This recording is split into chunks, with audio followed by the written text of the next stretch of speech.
দেবগণ দেবরাজ ইন্দ্রময় অধিপতি স্বর্গ রাজ্য দেবরাজ এই বিশাল অমরাবতীপুর আমার এই সাম্রাজ্য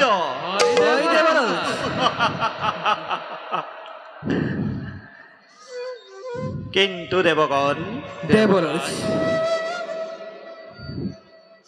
প্রকৃতির সর্বরূপ সম্মিলিত করে বিধাতাই সৃষ্টি করেছে আমার এই সাম্রাজ্য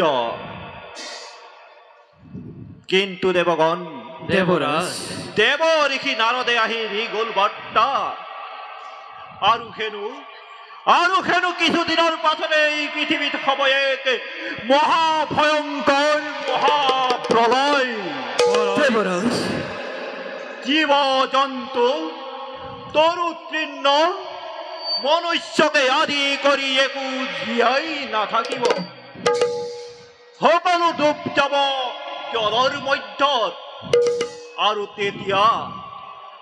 তেতিয়া যক্ষ ৰক্ষ দৈত্য দানৱগণে আমাৰ স্বৰ্গ ৰাজ্য আক্ৰমণ কৰিব তেতিয়া কি কৰা হ'ব দেৱগণ দেবৰাজ তেতিয়া হলে দেৱতাসকলে মনুষ্যৰ পূজা পাতলৰ পৰা বঞ্চিত হ'ব দেৱতাসকলক মনুষ্যৰ পূজা পাতল কোনে দিব ইয়াৰ ব্যৱস্থা কি হ'ব দেবৰাজ মনুষ্যৰ পৰা পূজা পাতল নোপোৱাটো আমাৰ এই দুৰ্ভাগ্যৰ কথা পৃথিৱীত যদি পূজা পাতল যাগ যজ্ঞ একোৱেই নচলে তেতিয়া সমগ্ৰ পৃথিৱীতে অধৰ্মই চানি ধৰিব এই ক্ষেত্ৰত মৃত্যুৰ অধিপতিয়ে বাৰু কি ভাবিছা দেবৰাজ ক'বলৈনো কি আছে মোৰ নামততো পূজা পাতল একোৱেই নাই মোৰ কাম পাপীকে শাস্তি দিয়া মহাপ্ৰলয়ত মৃত্যু হোৱাৰ লগে লগে মোৰ যম নগৰতো মৃত আত্মাবোৰ ভৰি পৰিব ধাৰ্মিক অধাৰ্মিক শাস্তি দিয়াই মোৰ কাম এতিয়া দেখিছো সেইবিলাক ৰাখিবৰ বাবে আৰু এখন যমনগৰ মই নিৰ্মাণ কৰিব লাগিব আপোনাৰতো তাতেই শান্তি আছে সকলোবিলাক আমি এই ভোগ কৰিবলগীয়া হৈছে গতিকে এই বিপদৰ পৰা পৰিত্ৰাণ পাবৰ বাবে আমি অতি শীঘ্ৰে বিষ্ণু লোকলৈ যাত্ৰা আৰম্ভ কৰিব লাগিব। হয় দেৱৰাজ, জগত কৰ্তাৰ বাদে ইয়াৰ উপায় আন কোনেও দিব নোৱাৰে। আমি তালৈ যোৱাই উচিত হ'ব। যেনে তেনে কৰি স্বৰ্গ ৰাজ্য আমি বচাবই লাগিব। নহলে দেৱতাৰ নাম এই পৃথিৱীৰ পৰা নাইকিয়া হ'ব। গতিকে দেৱগণ, দেৱৰাজ, খন্তেকো পলম নকৰি আমি অতি শীঘ্ৰে বিষ্ণু লোকলৈ যাত্ৰা আৰম্ভ কৰোঁ। বলো দেৱৰাজ।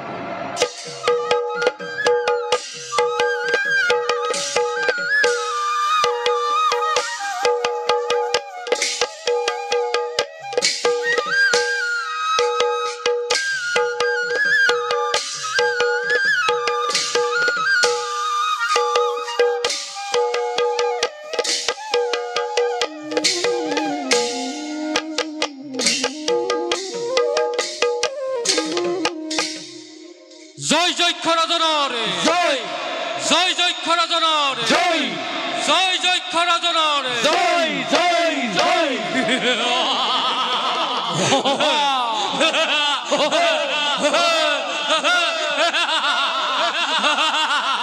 ও হৰে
ৰাজ্যৰ এক শক্তি সম্ৰাট মই, নাম মোৰ জংগ।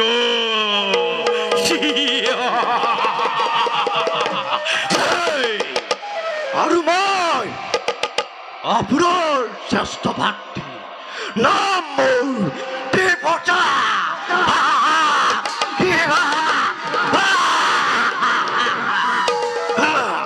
বিশ্ব ব্ৰহ্মাণ্ডৰ আতংকৰ নায়ক তব ভক্তি মোৰ ব্ৰজ।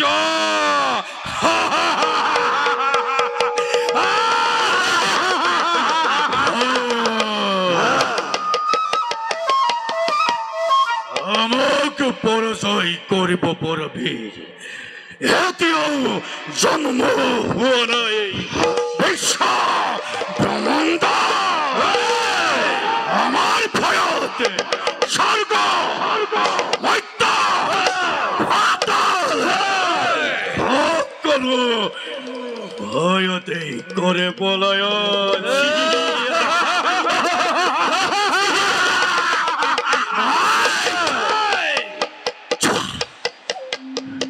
Oh!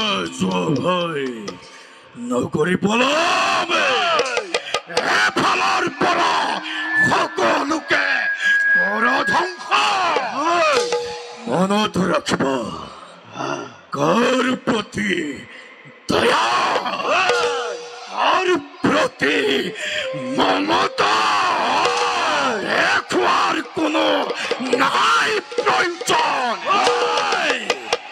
আমাক লাগে মাথো হত্যা হত্যা হত্যা হত্যা হত্যা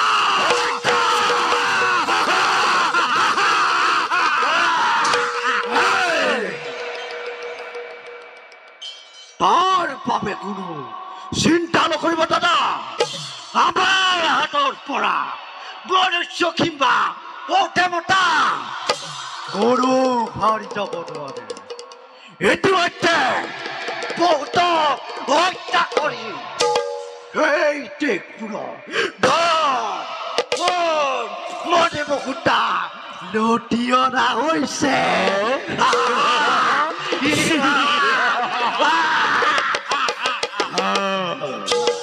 লগতে দাদা ভাই আমি আক্ৰমণ কৰা সৌ ৰাজ্যবোৰৰ পৰা ধন সোণ মণি মুকুতা সকলো আঁতৰি আনি আমাৰ ৰাজ ভঁৰাল ভৰোৱা হৈছে দাদা আৰু দাদা সুন্দৰী ৰমণী দাদা সেই সুন্দৰী ৰমণীবোৰক ধৰি আনি আমাৰ ৰাজকাৰেং সজ্জিত কৰা হৈছে দাদা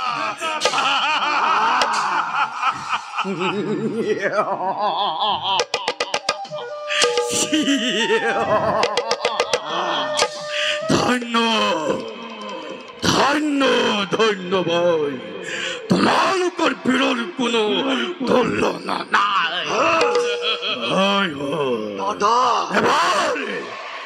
এবাৰ উচ্চস্বৰে জয়ধ্বনি তিনি কোপাই জয় যক্ষৰাজৰ জয় যক্ষৰাজৰ জয় যক্ষৰাজৰ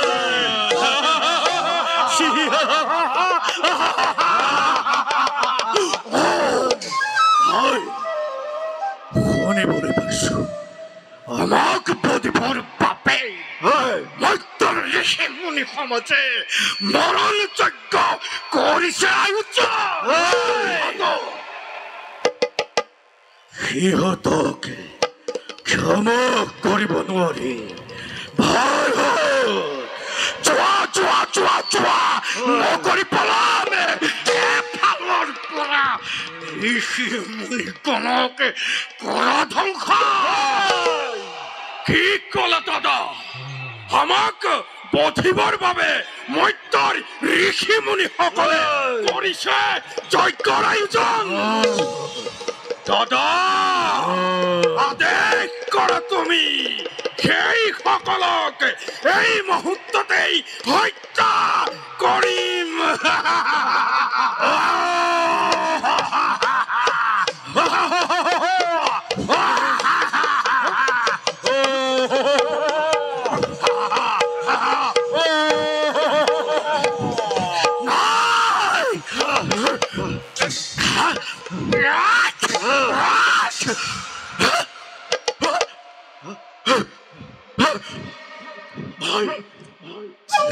দাদা কোনে কোনে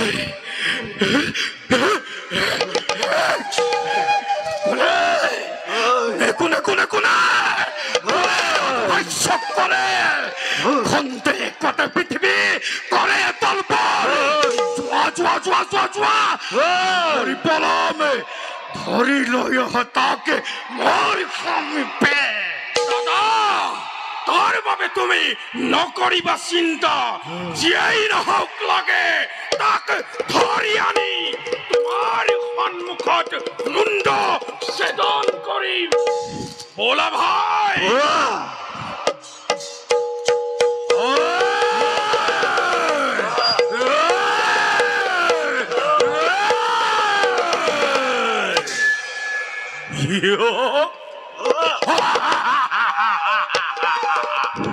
এই তহতে মোক ঈশ্বৰে যোৱাৰ নাই প্ৰয়োজন মই বিশ্বৰ প্ৰহেলিকা মই বিশ্বৰ ধূমকেতু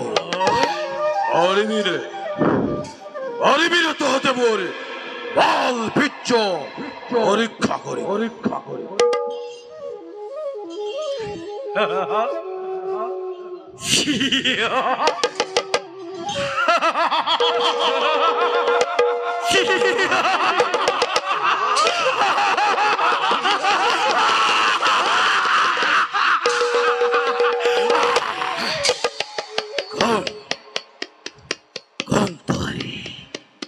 এই যক্ষৰ বিৰুদ্ধে কি তই এতিয়াও বুজা নাই তইতো মোৰ ওচৰত ক্ষুদ্ৰ পতংগ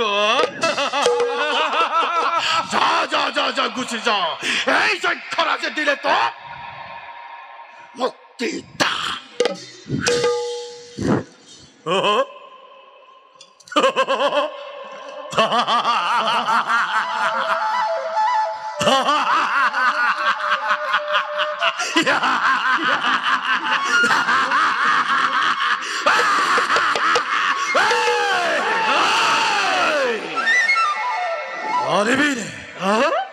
অলিভিৰে তহঁতে মোৰ সময় যুদ্ধ কৰিব তেন্তে যুদ্ধ পৰীক্ষা কৰি চাওঁ তহঁতৰ বলবীৰ্য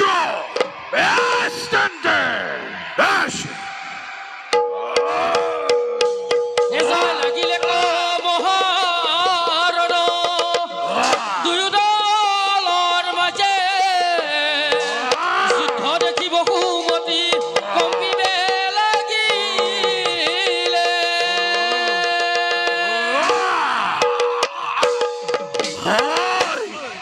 জয় লাগিল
আমি আপোনাকে এই যক্ষ ৰাজ্যৰ অধিপতি পাতিছো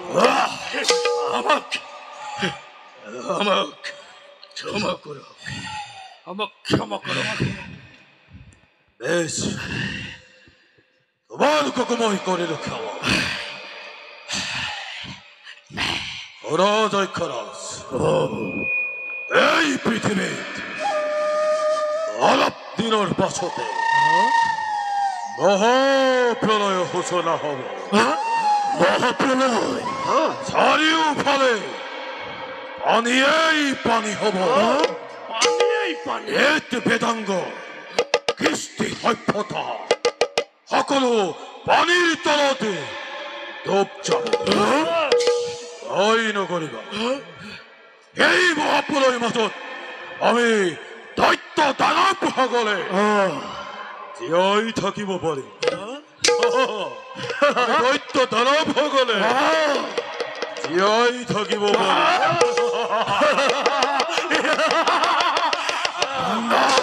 কিন্তু কি ব্ৰহ্ম বোলা দেৱতা এটাই দেৱতা অকল বেদ শাস্ত্ৰ আহৰণ কৰি পৰ্বতৰ গুহাত লৈছে আশ্ৰয় গতিকে মহাপ্ৰলয় আগতে আমি বেদ বেদাংগবোৰ আহৰণ কৰিব লাগিব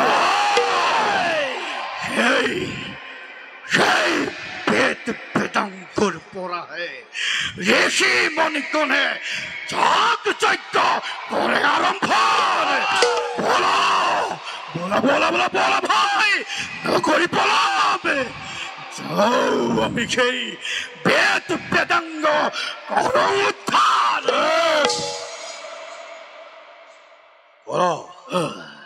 অত্যন্ত জয়ধ্বনি স্বর্গ মৈত্য পাতাল উঠা উঠা ধ্বনি জয় যক্ষরাজ হয় দৈত্য জয় যক্ষরাজ হয় দৈত্য জয় যক্ষরাজ হয় দৈত্য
কুলঙ্গার পুত্র তই মোর পুত্র হই কিয় এনে কুকর্মতে লিপ্ত হলি তই নিজকে জ্ঞানী পুৰুষ বুলি ভাবি দেৱ সমাজত হৰিনাম লৈ ফুৰ মোৰ এনে কুকৰ্মৰ বাবেই মোৰ এই বিনন্দিয়া সৃষ্টি আজি ধ্বংস হ'ব ধৰিছে আঁতৰিছা তই মৰি সন্মুখৰ পৰা তোৰ গৰ্ভত থকা হস্ত জ্ঞানময় নিমিষতে লুপ্ত কৰি দেম মোৰ দুখ মই হতবাৰ কৰিছো স্বীকাৰ পিতা ইউকে কৰ্মৰ ফল ইউকে কৰ্মৰ ফল শুন তোক মই সংহাৰ কৰিবলৈ কোৱাত তই মোৰ জ্ঞান হেয় জ্ঞান কৰিলি নিজকে জ্ঞানী পুৰুষ বুলি ভাবি দেৱ সমাজত তই হৰিনাম লৈ ফুৰিছ মোৰ চাৰি পুত্ৰই মোৰ বাক্য পালি সাংসাৰিক হৈ মোৰ সৃষ্টি সুন্দৰ কৰি তুলিছে আৰু তই মোৰ বাক্য লংঘন কৰিলি শুন তোক মই আজি এনে ব্ৰহ্মশাপ কৰিম প্ৰদান তোৰ গৰ্ভত থকা সকলো হস্ত জ্ঞান মই নিমিষতে লুপ্ত কৰি দেম তিনি যুগ ধৰি মই তলাই খহিপাল কুলত জন্ম লভি ৰাক্ষসৰ কন্যা বিবাহ কৰাই তাই মোৰ সৃষ্টি সুন্দৰ কৰি তুলিবি মই তোকে দিছো আজি নাই বেটা ভুল। ধৈৰ্য ধৰা আমি পিতা হয়। নাই নাই পিতা ধৈৰ্য ধৰা পিতা হে প্ৰভু পিতা ধৈৰ্য ধৰা পিতা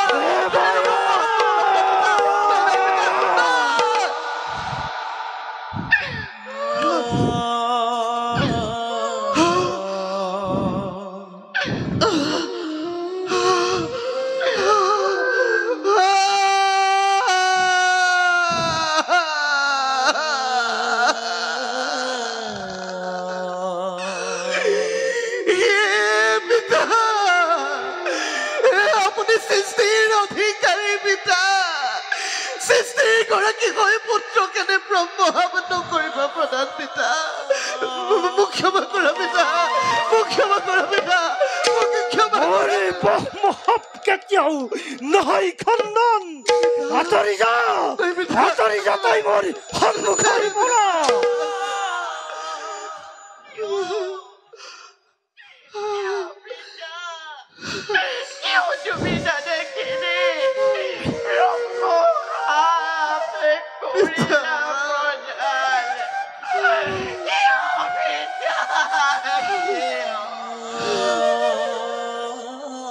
নহয় মোৰে ব্ৰহ্ম বাক্য কদাপিতো নহয় খণ্ডন আঁতৰি যা তাই মোৰ সন্মুখৰ পৰা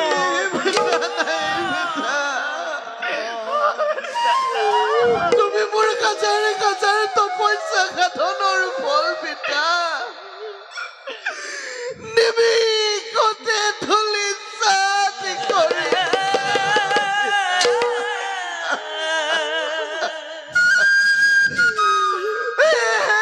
প্ৰভু নাৰায়ণ হে ভোলানাথ এবাৰ দৰ্শন কৰি যোৱাহি কিদৰে পিতাই পুত্ৰকে ব্ৰহ্মহব কৰিছে প্ৰজা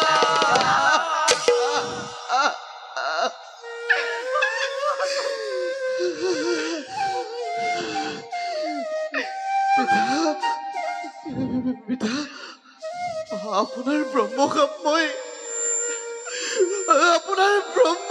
মই ললো কীৰ্পতি পিতা কিন্তু পিতা মোক উদ্ধাৰৰ উপায় দিয়া পিতা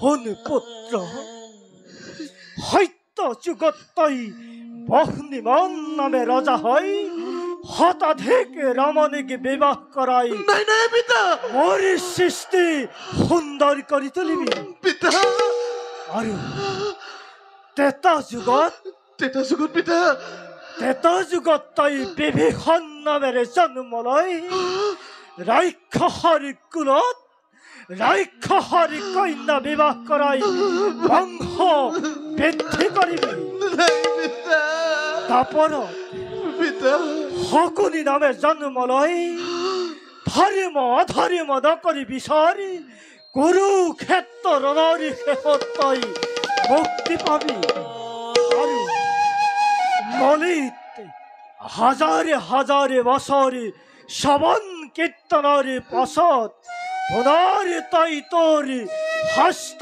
জ্ঞান ঘূৰাই পাবি শুনি সন্তোষ পালো পিতা শুনি বৰ সন্তোষ পালো আপোনাৰ ব্ৰহ্ম মই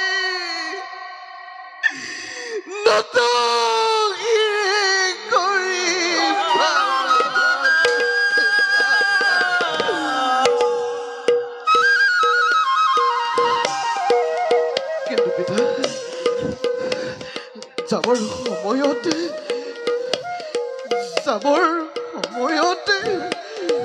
তুমিও পুত্ৰৰ ব্ৰহ্মহব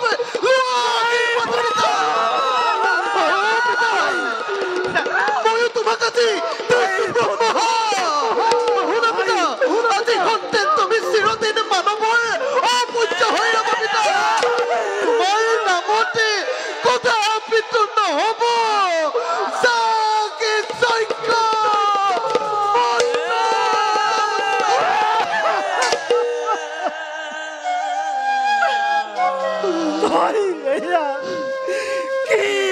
কৰিলে পুত্ৰ চিৰদিনৰ বাবে মই মানৱ সমাজৰ মাজত পুত্ৰই আজি মোক দিছে অভিশাপ।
প্ৰজাপতি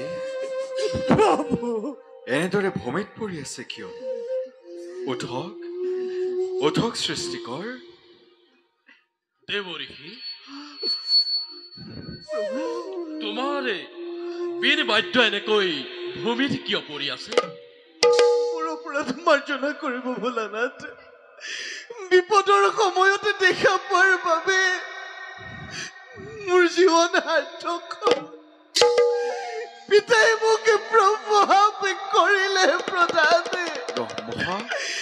তিনি চুকে ধৰি মই সাংসাৰিক জীৱন যাপন কটাব লাগিব প্ৰভু। সেইভাৱেই প্ৰভু পুত্ৰয়ো মোক দিলে ভীষণ অভিশাপ। চিৰদিনৰ বাবে মই অপূজ্য হৈ ৰ'ব লাগিব। সেই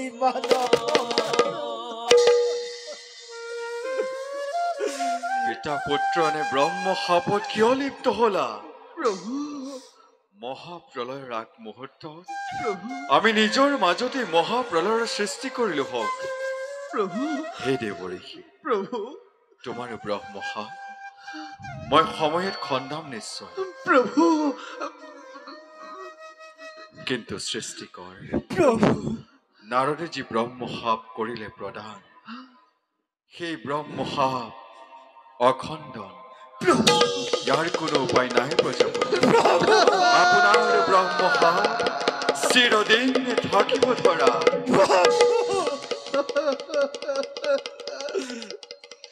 হে প্ৰভু, মোৰ অপৰাধ মাৰ্জনা কৰিবা প্ৰভু। মোৰ অপৰাধ মাৰ্জনা কৰিবা প্ৰভু। বিদায় বিদায় প্ৰভু। প্ৰভু, যোৱাৰ আগতে এটি কথা কৈ যাওঁ প্ৰভু। হয় দৈত্যই সকলো বেদ শাস্ত্ৰ হৰণ কৰি লৈ গৈছে প্ৰভু। মহাপ্ৰলয়ৰ সময়তে সেই বেদ শাস্ত্ৰ লৈ মহাসাগৰতে ডুব মাৰি থাকিব পাৰে। আপুনি হয় দৈত্যকে নিধন কৰি বেদ শাস্ত্ৰৰ উদ্ধাৰৰ ব্যৱস্থা কৰক প্ৰভু। সেই বেদ শাস্ত্ৰৰ উদ্ধাৰৰ ব্যৱস্থা কৰক প্ৰভু। বিদায়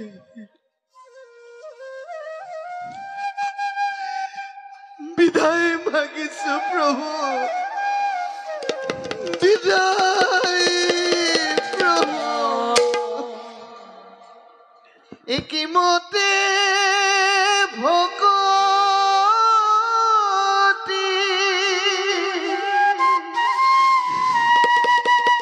কৰিব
সৰ্বনাশ হল, আমাৰ সকলো চেষ্টা বিফল হল। প্ৰজাপতি প্ৰভু হয়দৈত্যই চাৰিবিধ হৰণ কৰি নিলে কেতিয়া? প্ৰভু মোৰ দুখ ক্ষমা কৰিব প্ৰভু। মই আপোনাৰ বাক্য পালন কৰিব নোৱাৰিলো। মই আজি অজ্ঞানীত পৰিণত হলো।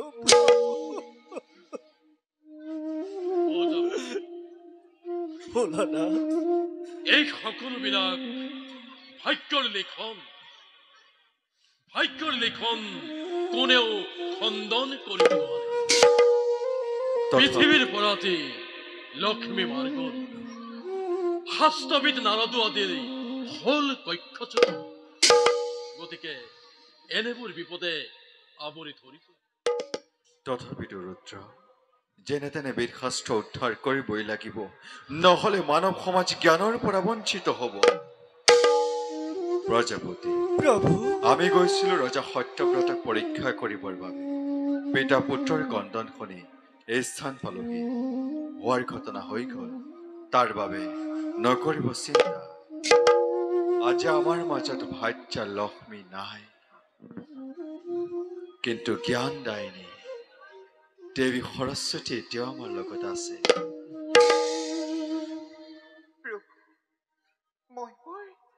অনুতপ্ত প্ৰভু, মোৰ দুখ আপুনি কৰিব ক্ষমা। নহয় দেৱী, ইয়াত দুখ কাৰো নাই, সকলো ভাগ্যৰ লিখন।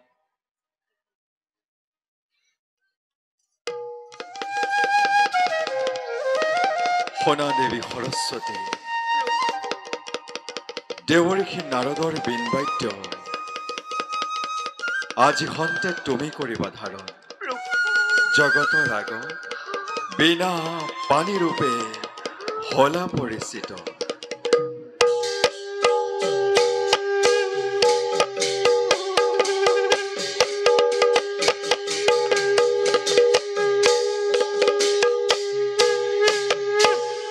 যোৱা দেৱী, সৃষ্টিৰ কল্যাণৰ বাবে নিজ কৰ্তব্যত হোৱা অগ্ৰসৰ। হে সৃষ্টিকৰ, আমিও আহিছো আপোন কৰ্তব্য। আহক ৰুদ্ৰ।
কত ক্ষণে পাইলা গয়া সভা ভিতৰ আৰে ৰাম হৰি ৰাম হৰি বোলা সৰ্বজন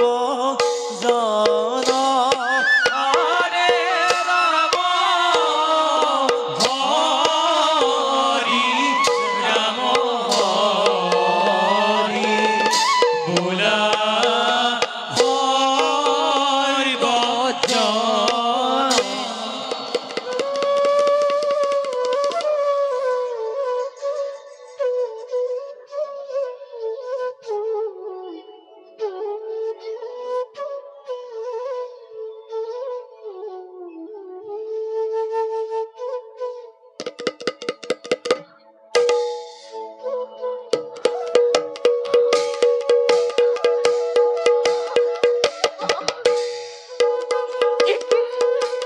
কিয় আজি হঠাৎ মোৰ বাহু চক্ষু লৰিছে সঘনে কিবা যেন অমংগলৰ আগজাননী হৈছে অনুমান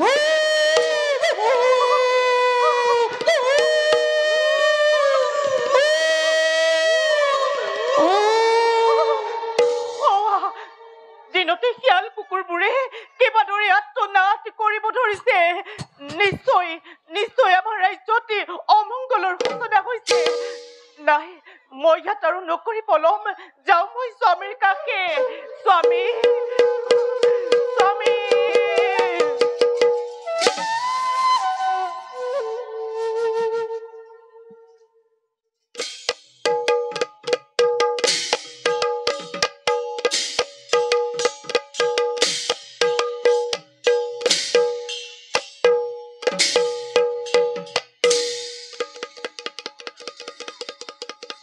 মন্ত্ৰীবোৰ দিনক দিনে পৃথিৱীখন অধৰ্মৰ দিশে গতি কৰিছে নিতে নতুন প্ৰবাহে পৃথিৱীখন এফালৰ পৰা আগুৰি ধৰিছে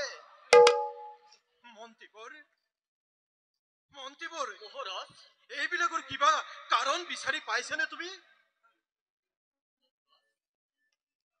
সঁচা কথা মহাৰাজ চাৰিওদিশে দেখিছো মই হাহাকাৰ ধ্বনি। মন্দিৰৰ সভা নিজে পাতিব ধৰিছে মহাৰাজ কিবা জানি ৰাজ্যৰ অমংগল দেখা দিছে মহাৰাজ দিনে নিশা একাকাৰ কৰি মই ৰাজ্য শাসন কৰিছো তথাপিতো মহাপলয় যেন আমাৰ লগ নেৰা হৈছে মন্ত্ৰীবোৰ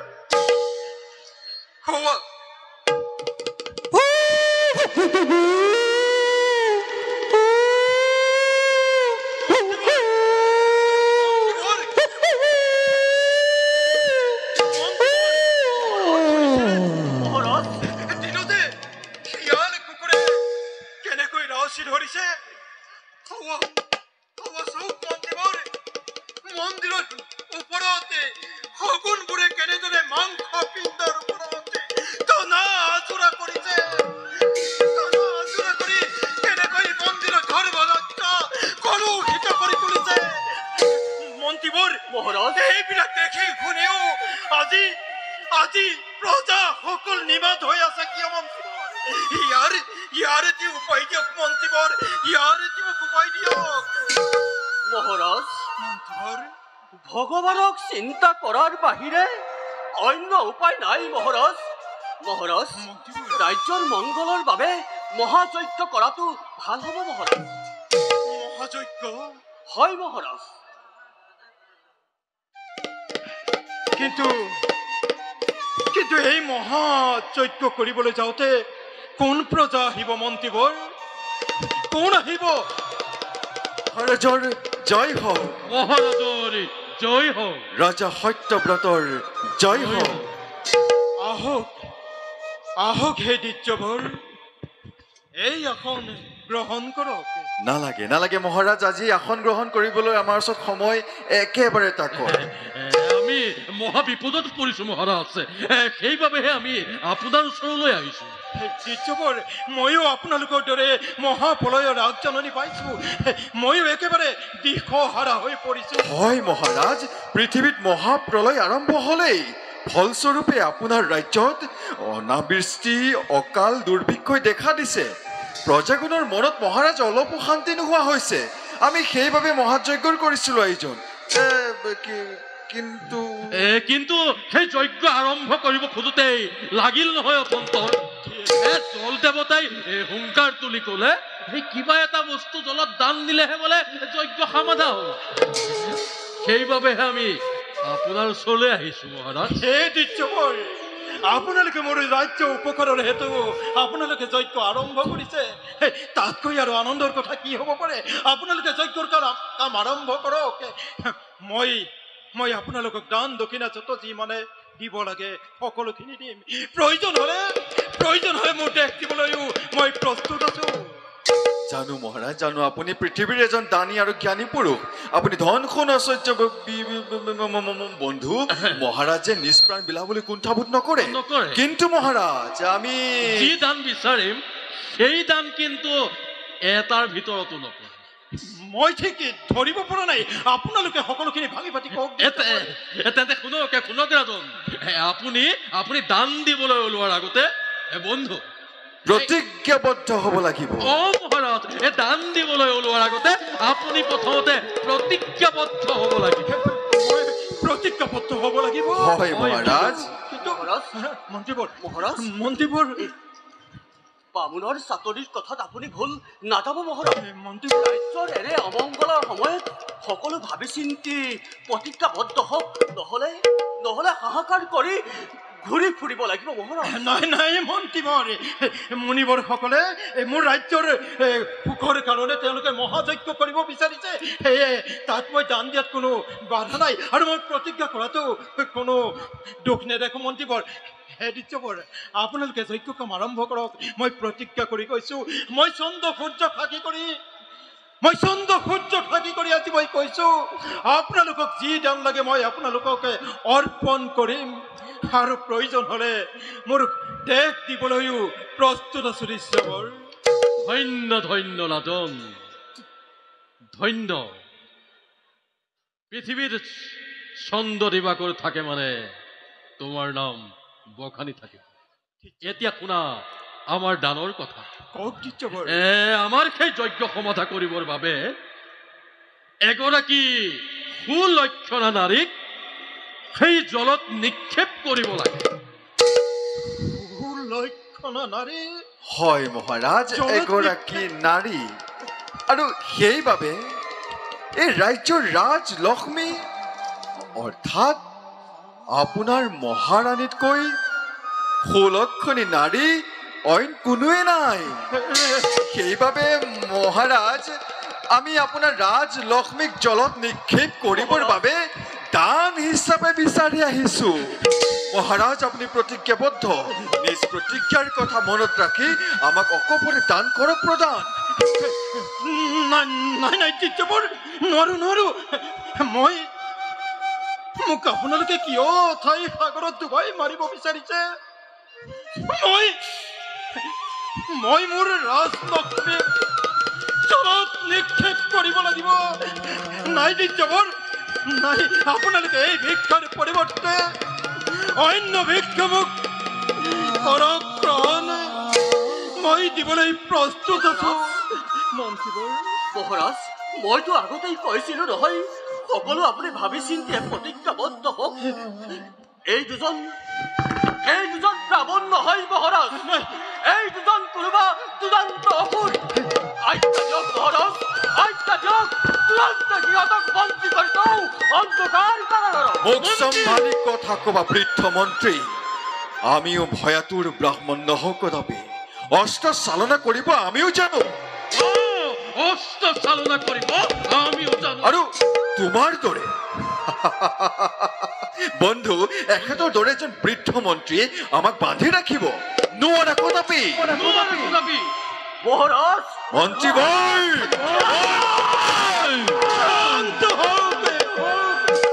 ক্ষান্ত হোক মন্ত্ৰীবৰ, ক্ষান্ত হোক। প্ৰতিজ্ঞাবদ্ধ হৈ আজি সত্যত প্ৰতি থকাৰ বাবে স্বয়ং ভগৱানেও মোক এই জম্বুদ্বীপ অৰ্পণ কৰিছিলে। গতিকে মই প্ৰতিজ্ঞাবদ্ধ হবলৈ কুণ্ঠাবোধ নকৰো মন্ত্ৰীবৰ, কুণ্ঠাবোধ নকৰো। যাওক মন্ত্ৰীবৰ, লৈ আহক ৰাজৰাণীক ৰাজসভাৰ মাজলৈ।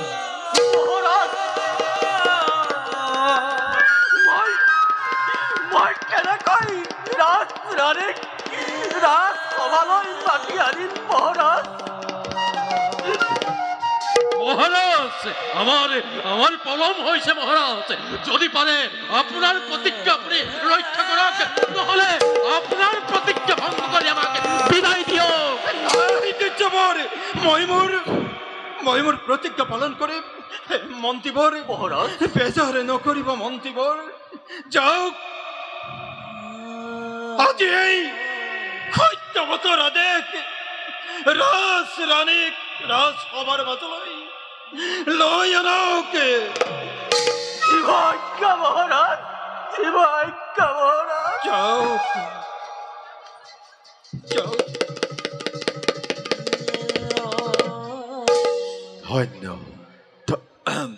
ধন্য মহাৰাজ, সঁচাকৈ ধন্য আপুনি। সাৰ্থক আপোনাৰ সত্যব্ৰত নাম। জগতত চন্দ্ৰ সূৰ্য থকা মানে আপোনাৰ এই দানৰ কথা চিৰদিন থাকিব ধৰা।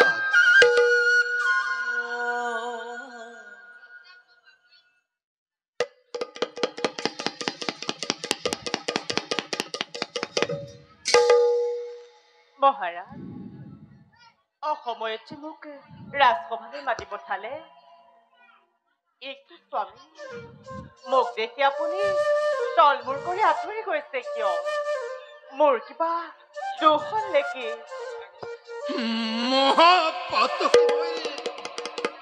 ৰাণী, যিমান পাৰা সিমান আজি মোক অভিশাপ দিয়া। মই একো বুজি পোৱা নাই। আপুনি ইমান উত্তাল হৈছে কিয়? মন্ত্ৰী ডাঙৰীয়া, মহাৰাজৰ কি হৈছে? মহাৰাজৰ এনে অৱস্থা দেখি মোৰ বুকু কঁপি উঠিছে। মন্ত্ৰী ডাঙৰীয়া, আপুনি নিমাত কিয়? আপোনালোকৰ এনে অৱস্থা দেখি মই একেবাৰে অতিষ্ঠ হৈ পৰিছো।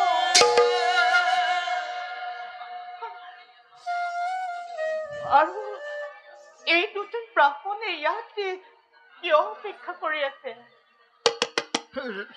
ৰাণী,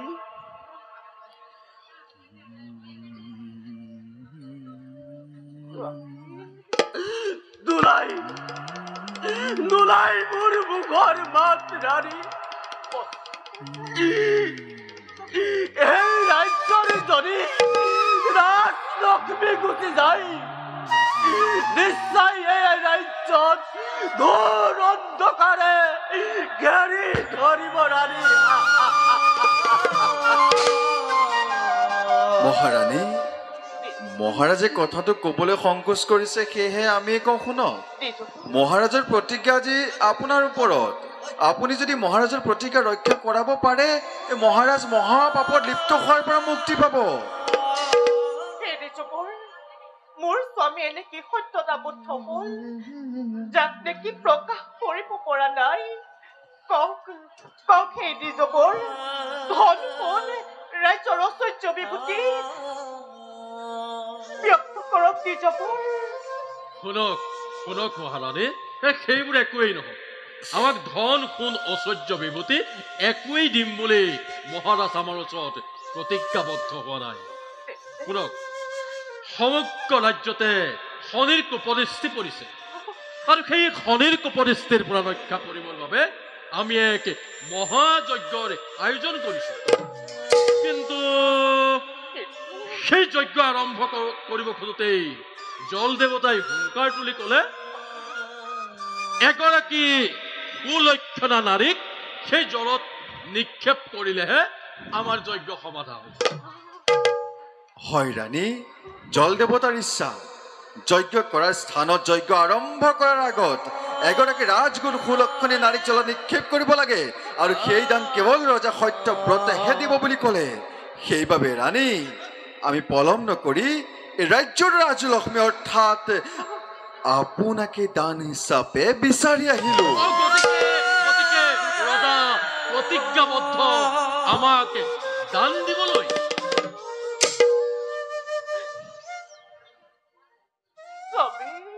ৰাণী স্বামী, আপুনি যদি প্ৰতিজ্ঞা কৰি মোক বিষৰ ধন দিবলৈ ওলাইছে তেন্তে মই আপোনাৰ প্ৰতিজ্ঞা ভংগ কৰি মহাপাপতে লিপ্ত হ'বলৈ নিদিওঁ। ৰাণী দোষ নকৰিব স্বামী, মোৰ প্ৰতি নিয়তিৰ এনে বিধান মানিবই লাগিব। আপুনি প্ৰতিজ্ঞাবদ্ধ আৰু প্ৰতিজ্ঞা কেতিয়াও ভংগ কৰিব নোৱাৰে। মহাৰাজ, আমি আগতে কৈছো আমাৰ পলম হৈছে। যজ্ঞৰ ক্ষণ পাৰ হৈ গ'লে দানৰ কোনো প্ৰয়োজন নাথাকিব। ভাবিছক মহাৰাজ, আপুনি প্ৰতিজ্ঞা ৰক্ষা কৰিব নে আমাক আপুনি বিদায় দিব? শুনক মহাৰাজ, প্ৰতিজ্ঞা পালন কৰিব নে প্ৰতিজ্ঞা ভংগ কৰাৰ ফলত এই ব্ৰাহ্মণে ব্ৰহ্ম শাপ কৰিম প্ৰদান।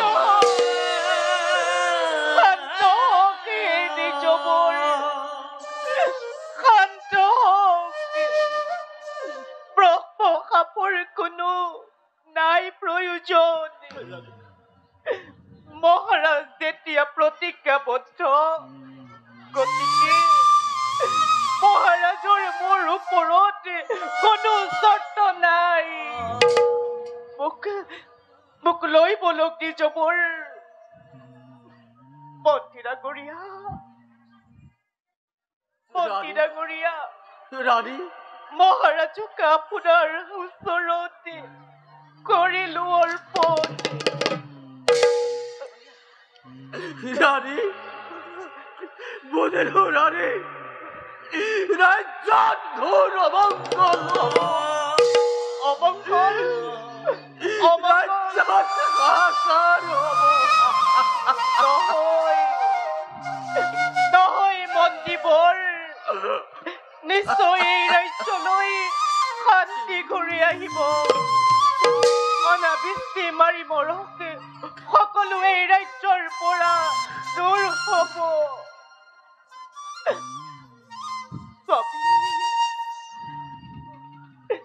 স্বামী,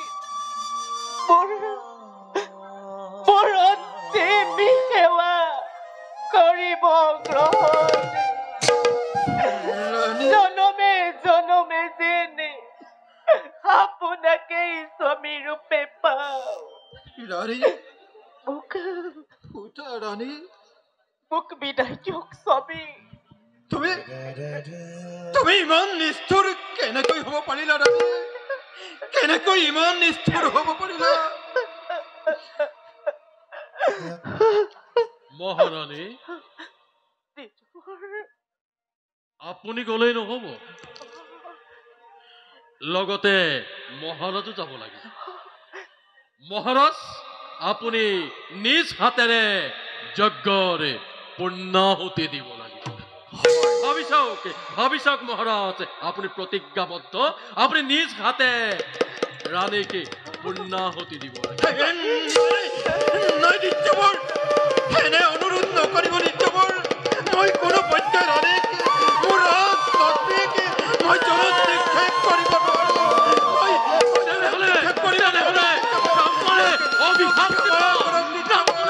অভিশাপ দিব।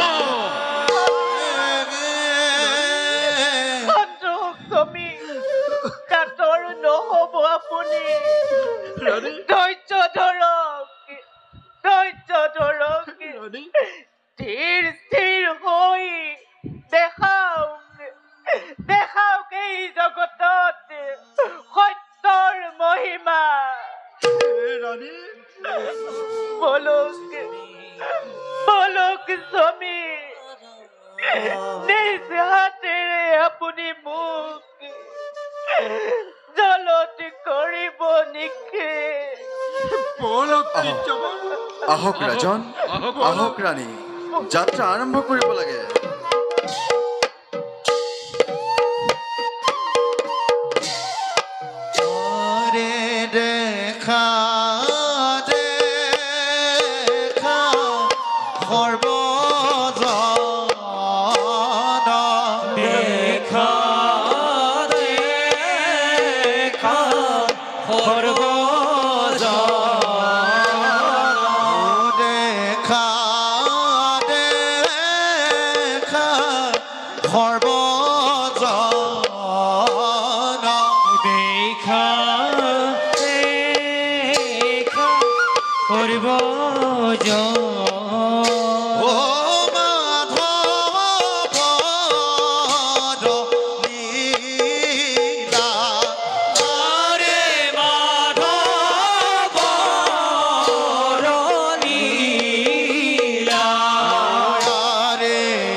হে প্ৰভু জনাৰ্দন,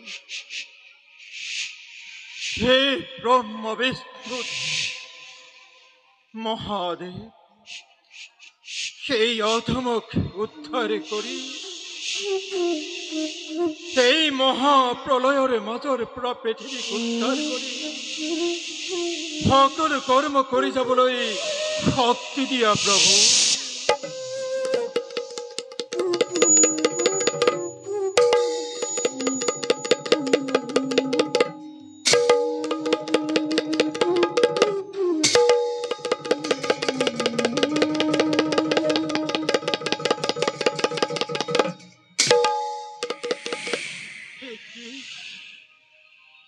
ইমান ক্ষুদ্ৰকায় মাছ তোমাক সেই অতল গৰ্ভতে মেলি দিওঁ মৎস্য। হে জ্ঞানী ৰাজন, আমাক তুমি সাগৰত এৰি নিদিবা, আমাক বৃহৎ মৎস্যই ভক্ষণ কৰিব। সেয়েহে আমাক তুমি তোমাৰ কমণ্ডলতে ভৰাই তোমার পুকুরিত আশ্রয় দিয়া গই। ও রাজন, আমি তোমার আশ্রয় প্রার্থী রাজন, আমি তোমার আশ্রয় প্রার্থী। হে মৎস্য, তুমি তার বাবে নকৰিবা চিন্তা। তোমাক মই মোৰ পুখুৰীতে কৰিম পালন। বল মৎস্য।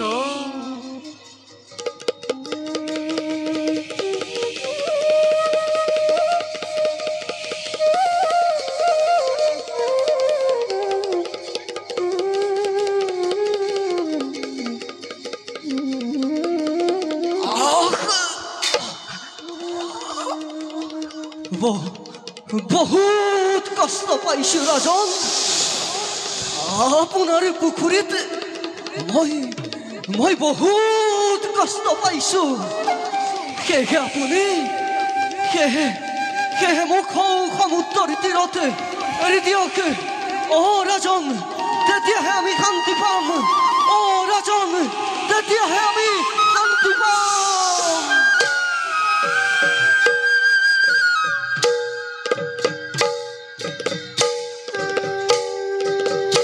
কৃষ্ণ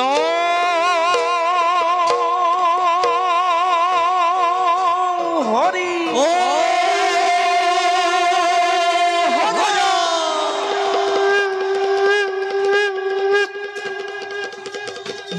মৎস্যৰূপে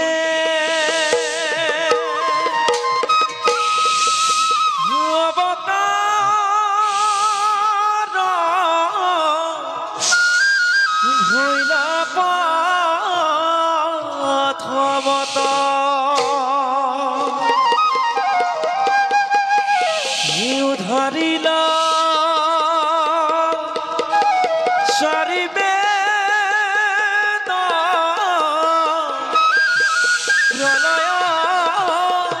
জলতা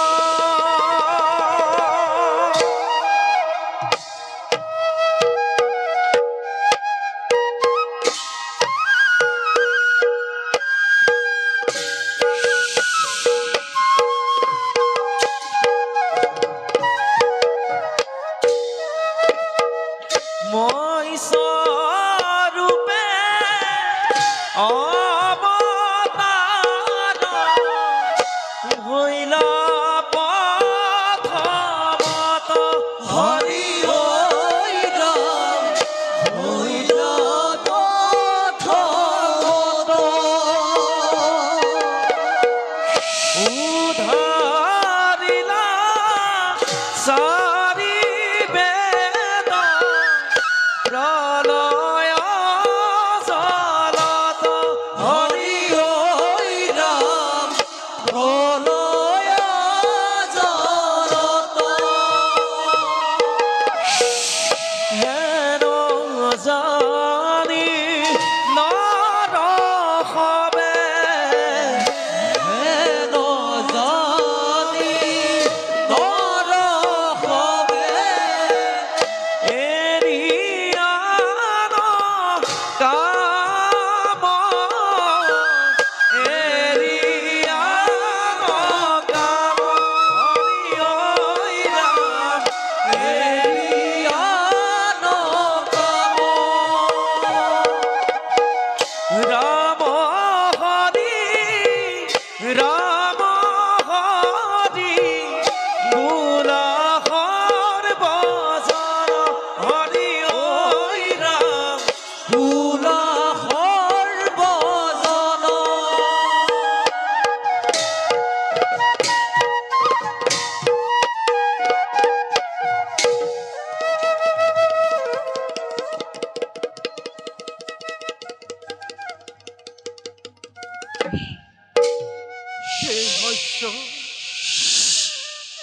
আপুনি আগতে কাহানিও এনে বৃহৎ আকাৰ মৎস্যময় দেখা নাই।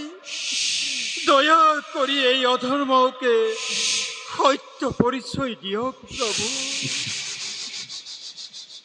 নমো নমো নাৰায়ণ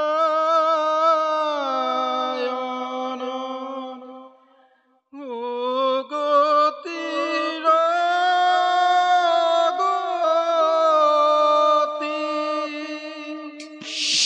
তোমাৰ চৰণে প্ৰভু কৰো মিনতি।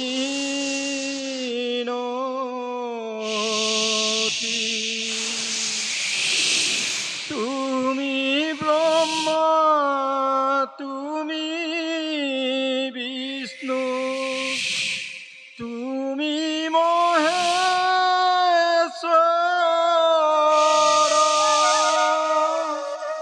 চৰাচৰ জগতৰ তুমি হে ঈশ্বৰ।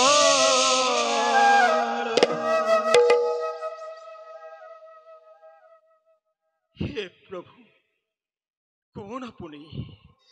দয়া কৰি এই অধৰ্মকে সত্য পৰিচয় দিয়ক প্ৰভু। আৰুনো মোৰ লগত তুমি কিমান পৰীক্ষা কৰা প্ৰভু। যদি তুমি কোনোবা দৈত্য দানৱ হয় তেনেহলে এই সত্যবতক তুমি ভক্ষণ কৰা প্ৰভু, ভক্ষণ কৰা।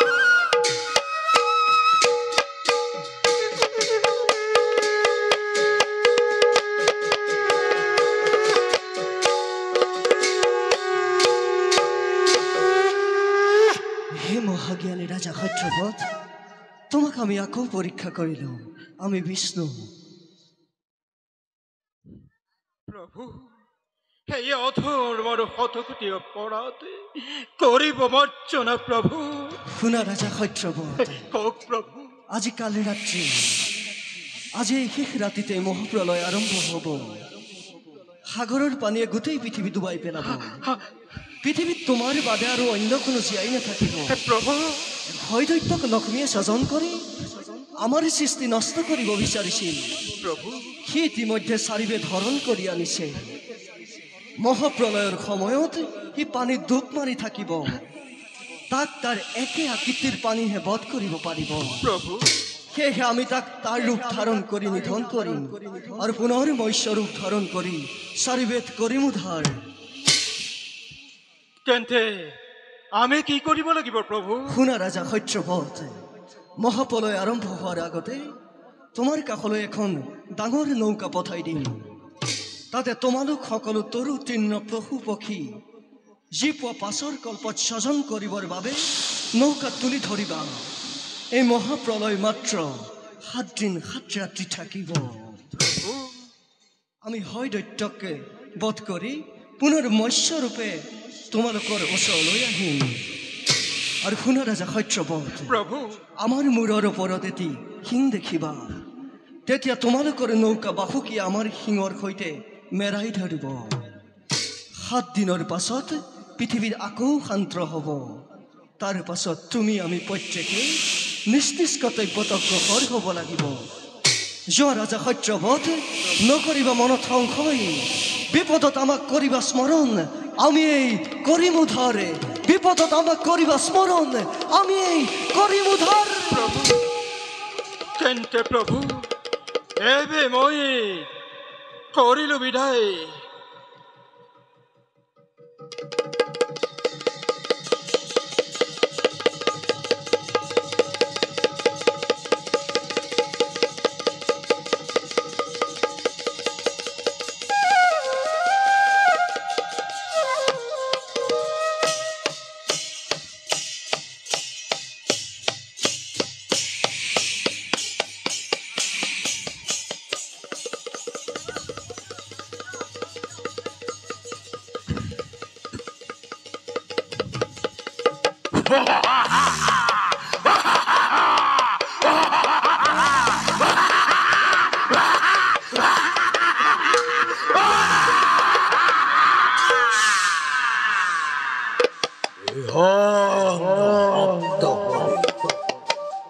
সমুদ্ৰৰ পানী বাঢ়ি আহিছে মই এই সুযোগতে বেদাংগবোৰ সমুদ্ৰৰ মধ্যতে কৰো আত্মগোপন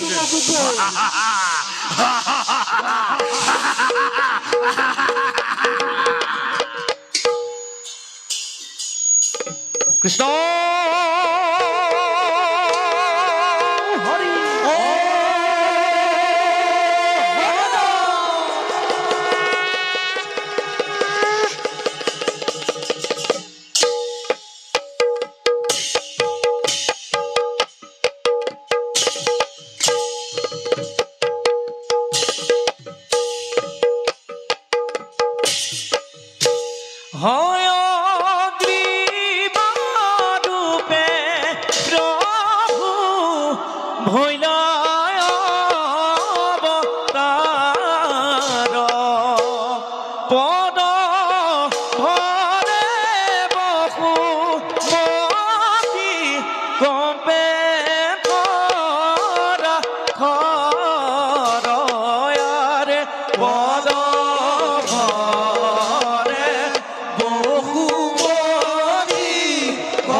মূৰ্খ চাৰিবে তোমাৰ হাতে কৰা অৰ্পণ নতু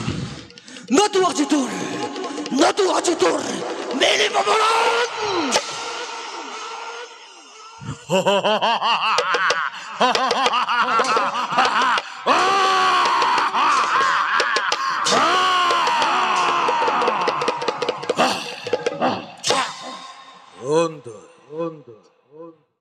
তোৰ হত্য পৰিচয় হন মূৰ্খ তোক বধিবৰ হেতু হয়গ্ৰীৱ ৰূপী মই এই দেৱনাৰায়ণ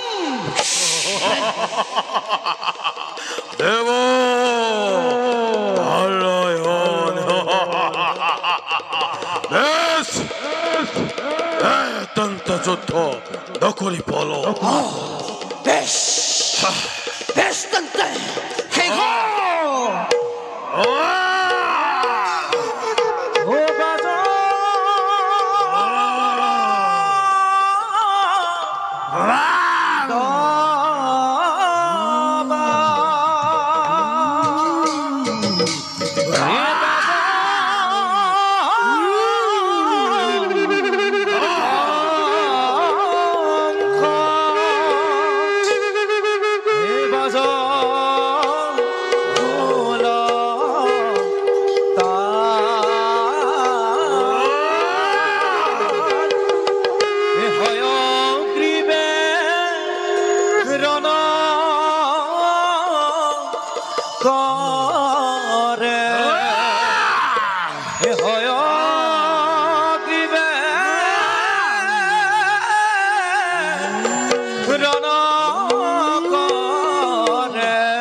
যাও এবে মই পুনর্বৈ স্বরূপ ধারণ করি শরীবেদ করো গৈ উদ্ধার।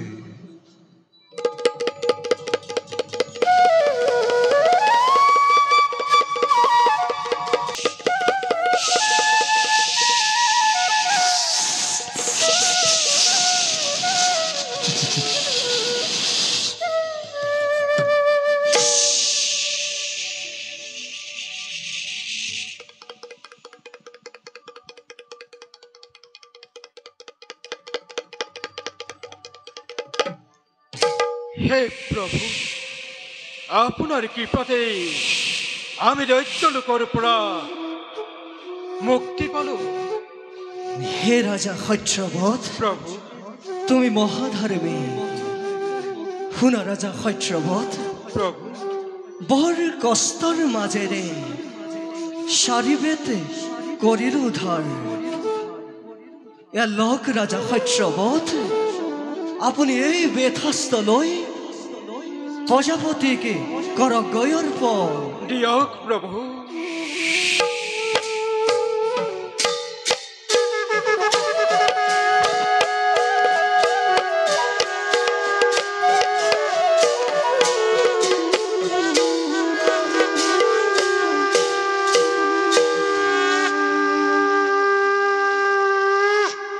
শুনা ৰাজা হৈত্ৰবধ, বিপদত সকলোৱে আমাক কৰিবা স্মৰণ। আমি হৈছোঁ মৎস্যৰূপী দেৱনাৰায়ণ। আমি সকলোকে কৰিম উদ্ধাৰ। যোৱা এতিয়া ৰাজা সত্যবত, তুমি এই চাৰিবেদ প্ৰজাপতি ব্ৰহ্মাৰ হাততে অৰ্পণ কৰাকৈ। তেন্তে প্ৰভু এবে এই অধৰ্মই মাগিলো বিদায়। তথাস্থ